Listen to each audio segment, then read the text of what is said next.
Hello and welcome to the Ski Racing Podcast Extra with me, Ed Drake. Tord Nilsson and I are back to discuss the exciting night slalom over in Flachau, Austria, but as well as the speed races that were in St Anton at the weekend. That's right, Ed. And just before we get started, a little bit of housekeeping. What would be great if everybody subscribed. There's going to be a subscribe button coming up somewhere, Ed. Also, along with that, you can head over to theskiracingpodcast.com where we have the Predictions League. There's links to the podcast, which is available on all of the platforms that you know. And then links back to here if you've already forgotten how to find YouTube videos. And then obviously do please follow us all on social media. Ed posts a lot more interesting things than I do about skiing. So please do that. Anyway, let's move swiftly to the night slalom in Flachau. We once again heard your dulcet tones on Eurosport along with Nick Fellows, didn't we, Ed? And it was a cracking race. It just lacked a bit of a crowd. Yeah, I mean, Flachau is one of those events that you look forward to because the atmosphere is so good. The Austrians know how to party, don't they? That's for sure. So we missed out on a bit of that sort of stuff, but it was brilliant. The snow was absolutely rock solid. We had a perfect piste for the ladies to come and tackle and show their best ski racing. Yeah, a little bit. We had a lot of heavy snow, as you'll see in the review video, but that didn't have an effect on the ice underneath. So all in all, good event. That's excellent. And just before we hit the podium up, let's just talk about Cami Rast, who went from bib number 57. I know you did tweet out the video of her run, which everyone can check out at Ed Drake on Twitter. And she eventually finished 6th. What an incredible run. Yeah, she really attacked the run. It's sometimes difficult when you've got such a high bib number to try and still drive on the second run and make sure that you're attacking, because you're kind of like, do I want to ski for points? Do I want to protect a point scoring position? And she lit the fire. She went for 2 runs and really paid off. And what a result that is. And expect to see her, inside the top 15 again, because she is a very, very talented ski racer. Absolutely. And moving on to the podium, in 3rd place we have Wendy Holdner, who came in eventually behind with 0.49 seconds. She was 2nd after the first run, pretty close to Shiffrin. She had a good run, didn't she? Yeah, she showed her best skiing of the season last night. She's struggled for form and consistency this year. She's got that's her 25th World Cup podium. She's going to be sick and tired of hearing how many podiums she's got without a win in slalom anyway. So I was really pleased to see her back. Yeah, slipped from 2nd down to 3rd on that second leg, but all in all, she should be really pleased. And I think she will. It's a good building block for the rest of the winter, especially with World Champs coming up in Feb. Absolutely. So 2nd place, Linsberger came in, only just got beaten by 0.14 seconds. It was a close one. She absolutely laid a run down on that second leg. Yeah, she moved up. She had the quickest second run. She was looking for her first ever World Cup win in slalom. She's been on the podium in every single World Cup slalom for the ladies this season. That's Real incredible. Consistency. That's incredible. It's a mega stat. Unfortunately for her, just missing out on that top step. Yeah, absolutely, which is taken by the absolutely incredible Mikaela Shiffrin, who took her 100th podium, which is just an insane stat. That should be said World Cup podiums. Not including, I assume she has hundreds all the others. of podiums from as a kid. Incredible skiing from her. She seems to be getting back to where she was, right? Yeah, her first run was sort of sound. She had great skiing at the top, great skiing at the bottom, went off in the middle. But what she did do was obviously recognise that she wasn't skiing that well in the middle and turned it back on in the final third. Second run, all the pressure on her shoulders. She hasn't won a World Cup slalom since before her father passed. And she knew it. The press have been talking about how she lost her ability. Is she ever going to be the same athlete again?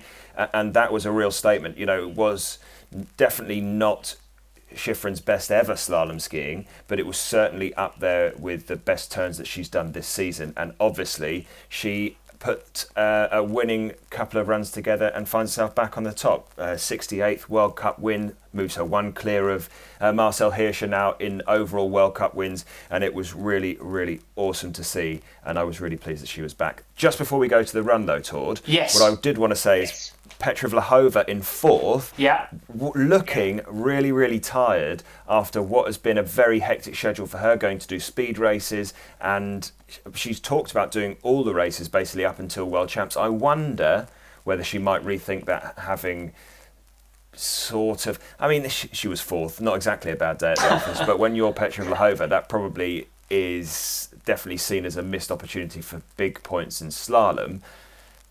We'll see if she switches up her focus going forward to the World Champs, because you do not want to be tired going into World Champs. No, absolutely. And interestingly, you also don't know what's going to happen with the kind of postponements and cancellations as well. So she might get a lucky break in essence, but let's see how that plays out. And anyway, let's crack on and have a look how Shiffrin did it. And here is Mikaela Shiffrin's winning run. It's been a while since she's been on the top of the World Cup slalom podium, but here she is back again. So good to see her back. Just keep an eye on these early turns. Look how high she gets in the line right up here. Sends those skis out on an arc right up here. So much space. It allows them to be pointing away from the gate and then brings them back round. So arcing away from the gate right at the top of the turn. Beautiful stuff from Shiffrin. Enables her to carry some good speed, quick feet through that hairpin without throwing her in towards the heels of the skis. Nice and quick, makes up a few hundredths there. But then this was the part where you really needed to switch on. Easy turns across the flat. It was rock hard, bulletproof, icy snow. And Shiffrin back towards her best with some really, really nice angled turns right at the start. This is a beautiful shot of her. Shiffrin is absolutely powerfully engaging the edges, moves the body weight through, enables her to find the arc nice and early through these tops. Super important, on this racetrack is to deal with the big roller sections and making sure that you use the backside of them to make sure that you are able to arc off them and then onto the flatter section. Shiffrin didn't really make any mistakes. She allowed a little bit of her lead to drift away, but then this part here was very, very offset, and she was so clean at the early start of the turn. This is another great example of rolling up the skis, getting good angulation right at the start of the turn. You can see that outside ski bending up beautifully, making sure that she had power before she got to what is starting to become a rutty part of the slope just here. You can see that, so she's getting in that pressure done nice and early so that when she does get to that rutted part of the racetrack, the skis are already carving their way through. And that was what she did from top to bottom. Nice moves over the rollers, nice and absorbing with the legs, looks to push those legs out and down to make sure she keeps the snow contact. Great separation yet again. I mean, we draw this every time, but that is beautiful separation there, allowing that purchase on the very, very icy injected race piece. Nice and smooth through here. Watch out for this roller. Caught a few ladies out. She's just trying to make sure she has enough direction, gets those hips back over the skis before she starts arcing the turn. We saw quite a few, and especially someone like Gisin on the first run, get pushed really low down here and therefore essentially putting the brakes on. So Shiffrin manages to get that turn pressure up here, allows her to clear that off, allows her to then snake through here and stay high into the rut that you can already see down here. Nice and early into that rut. She actually looks to ski inside this rut here, which is a bit of a risky tactic because what you don't want to be doing is dropping in. So the minute you get that wrong and don't have enough pressure, and the ski will then push out into that rut, which obviously then moves the body weight to the inside, and then will have a lower effect on the turn down here. So she took a risk, got good power early enough in the turn. It just meant that she was able to just knife inside and be pinpoint accurate and essentially ski a clean line through that turn. And then it was all about the run into the finish. Great Great rollover. Look at this here. Just take a little slow motion look at that absorption movement. Allows the feet to get back underneath her. Keeps that hip, wrong thingy there. Keeps that hip really high once she does get over the brow of that roller. So obviously the hip's down low there. Allows the hip to come back onto the top of the ski. Still carries on with that shin angle, which enables all of that ski to bite right at the tip, as we've seen before. But beautiful skiing from Shiffrin. So nice to see her back on top in slalom. We move backwards now to the Super G, which took place in one of my favourite resorts, St Anton. And it was a cracker, wasn't it? Yeah, brilliant. The piste was perfect. The snow was perfect. The weather was perfect. And the race was pretty good as well. Yeah, absolutely. And it was really, really close. Which is always a good sign when it comes to these events, and also without an audience, without a crowd, it's always good to keep kind of the TV audience engaged as well with the tight races, right? Yeah, definitely. Yeah, it was really, really tight. 0.2 from third to the win. Lots of good racing. We had a couple of near miss. No, they weren't even crashes. Some DNFs, near misses for crashes, but thankfully everybody's seeming to walk away from that one, which is always good news. Absolutely. Third place, we had Corinne Sutter, who is just turning out to be incredibly consistent this season, right? Exactly, really consistent. She doesn't seem to put ski wrong. She's very smooth and calm. She doesn't ever seem like she's on the sort of edge of a crazy move or anything like that. So I think it was... all in all, really good. I think 2/10 to a win, you're going to be frustrated because you're only 2/10 away from the win. But she's picked up big points yet again in a speed event, and she's on tip-top form. Absolutely. As is, to be fair, as is everyone on the podium, but Marta Bassino missing out on the win by only 0.16 seconds. And you said it was frustrating to come third for 0.2. It must be even be more frustrating to come second by 0.16. Yeah, and Bassino picked up her first World Cup speed podium. She looked very comfortable on the long skis. It was quite technical. There were quite technical sections to that. It was very fast Super G, but quite technical sections to it. We will see Lara Gut make a big mistake towards the bottom, which Bassino just didn't really make. She skied the technical sort of more giant slalom-esque turns of the Super G much better than Lara Gut, and she just looked really, really comfortable. It bodes really well for, I'm not sure about the Super G title itself, but for the overall title, Bassino picking up big points in other events has got to be good. Yeah, absolutely. And as you mentioned, their first place went to Lara Gut-Behrami, who took her first Super G win in nearly 3 years. It's a long time to wait for that win from a very kind of successful, generally very successful skier. Yeah, she's struggled of form, as you just said, for about 4 years. She struggled, back when Lindsey Vonn was picking up podiums for fun. Lara Gut was the only person that was really challenging her for a lot of those wins, and so it's really nice to see Lara Gut-Behrami back on form. She was, as you would expect, very, very aggressive. She was taking loads of risks. She was very, very smooth. She made a massive mistake that I just mentioned down towards the bottom, which cost her a decent amount of time. But even when she makes the mistakes, she doesn't panic, and that is the sort of calling card for a really experienced racer that is obviously feeling very comfortable back on those speed skis.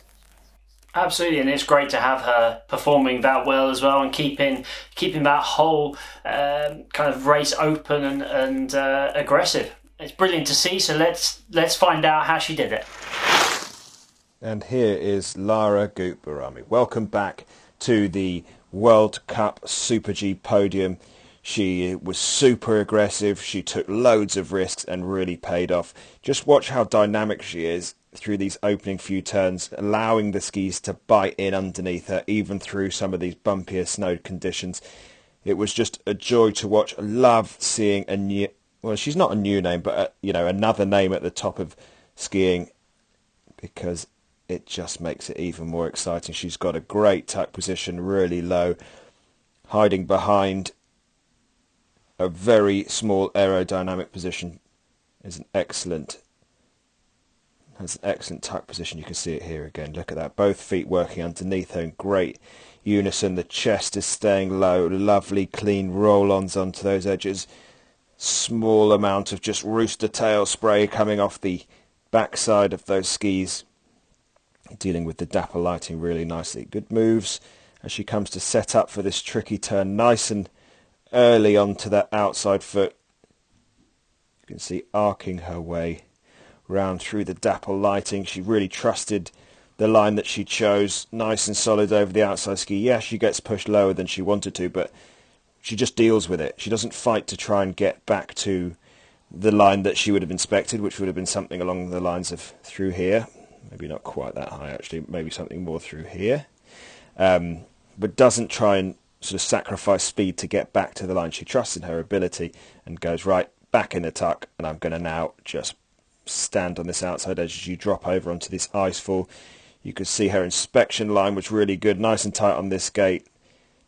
And then that allows her to be able to release the ski off into here. We saw a lot of ladies cutting, not having enough direction before they got to the gate up here, which meant that they then got pushed out wide here and had to do some emergency moves to make that gate that's ringed by the red circle there. But Gut got direction done before that section where she got light, and then was just able to get her head down and start tucking it out. This was a really tricky start to the turn. You can see a lot of different lines, as you can see here, with all of these cut marks in the snow from where the athletes have chucked them sideways. I mean, Gut's obviously doing it as well. It's trying to do that for as short a point as possible to make sure that when you do go to the edge, that you're able to get back on the carve nice and early. So let's just run it through here. She gets a little bit sideways, and then so she's going sideways, sideways, sideways, engages the edges there, and she's able to keep an eye on these gates. We saw people like Ledeska coming through here. Esther, she just bounced lower and lower, and I think obviously with a later start number, what you end up doing with these is there's more races, so there's obviously more cut marks all across here. So if you as a later starter, you end up running the risk of being bounced around by these. Gut cut inside of them, and then when she wanted that ski to carve, she put all the pressure down over the outside foot and started carving out of this. Was the sort of make or break section. We saw good early pressure from her here, nice committed over the roll. The line that she picked was good. She didn't have to make any sudden moves over here. We saw a lot of races not really picking where this red gate was. Total blind turn across that hill, so you can see the blue gate just back there.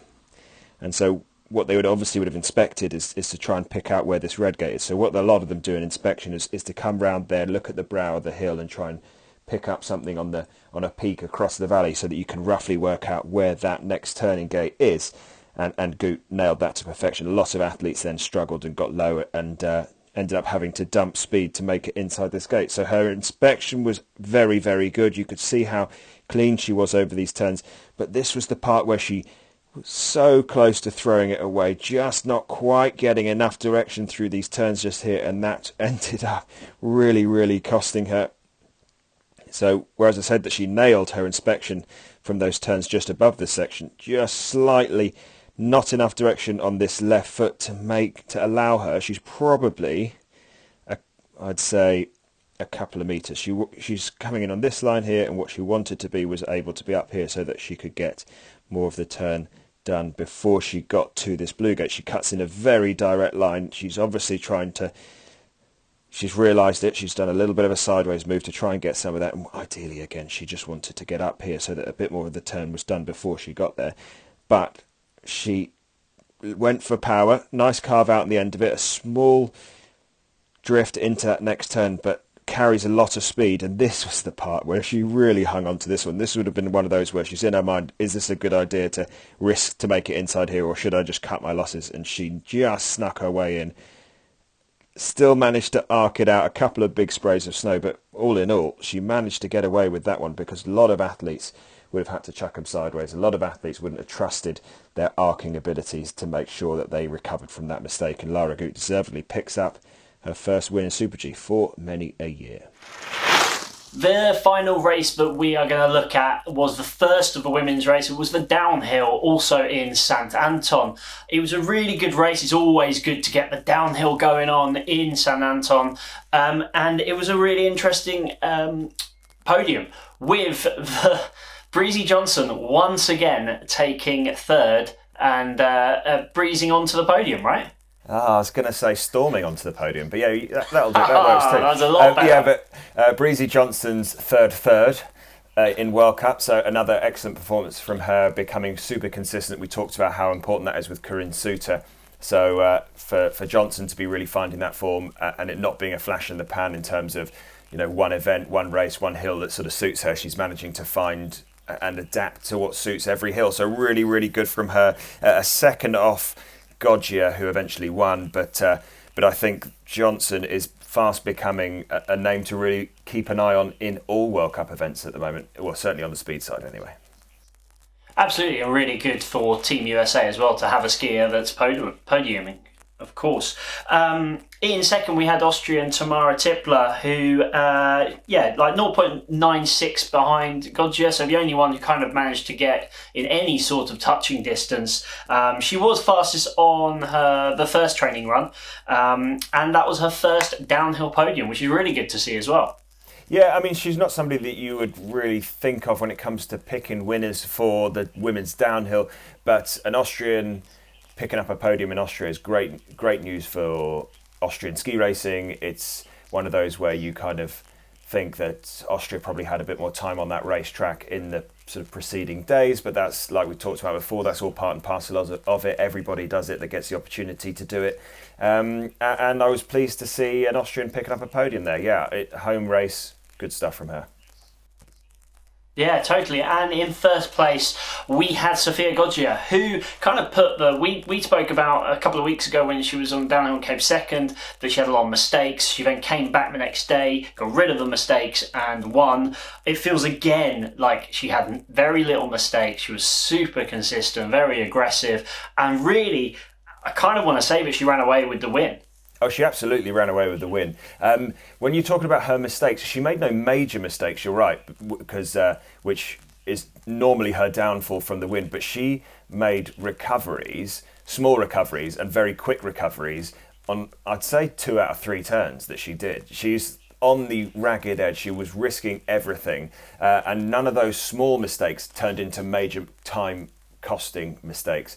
So if she can keep stuff error free, like any racer, but she is really one that, if she makes it to the bottom without, falling on her backside or pretty much coming out of the course, then she's definitely going to be up there for a win. It's just, that's what happened in the Super G. She pushed too hard, she crashed. And that's the story of Sofia Goggia's career, really. Yeah, absolutely. All right, let's have a look and see how she did it. And here's Sofia Goggia's winning run. A wild ride from top to bottom, like we said in this chat just before we got to this video. She didn't make any major mistakes, but littered with small errors. You can see here, these initial turns are so tricky when you make a small error, because it's where you're building your confidence. And she just comes through here, a couple of skis where they're bouncing around, but she has the strength and power and commitment, which she's got in abundance, to just ride it out and carry on down here. You can see her upper body working really hard to try and find some grip. A long left-footed turn here. You can see the upper body again fighting to help with that grip. And then she comes into here. Watch this tuck. You can see the commitment here as the skis just get unsettled by the ripple. The edge catches. The skis bounce together. And then she's straight back in the tuck. That's 70 odd miles an hour, bouncing around like that, and she's still hungry, looking for speed. So really clean, bouncing across the top of some of these ripples, but looking really aggressive, still keeping that chest nice and low in the tuck, constantly looking to get back in that aerodynamic position. A couple of big long sweeping turns, a little bit of a breather here before she comes into the next turn, which is this long hard right-footed turn before the ice foul. So really tricky with the dappled light, much in a similar way that it is tricky in the Super G, and struggling to stay committed to the outside. You could see the telltale sign of the outside hand getting raised into the air. She just loses a bit of purchase on the outside ski, that hip getting perilously close to the actual snow, but again fixes that mistake, straight back in the tuck, looks for speed. Looking for a tuck position when you're on the edge of stability is really, really courageous. Down into this ice wall, lovely and smooth. This was one of the big, tough, left-footed turns, 120 Ks.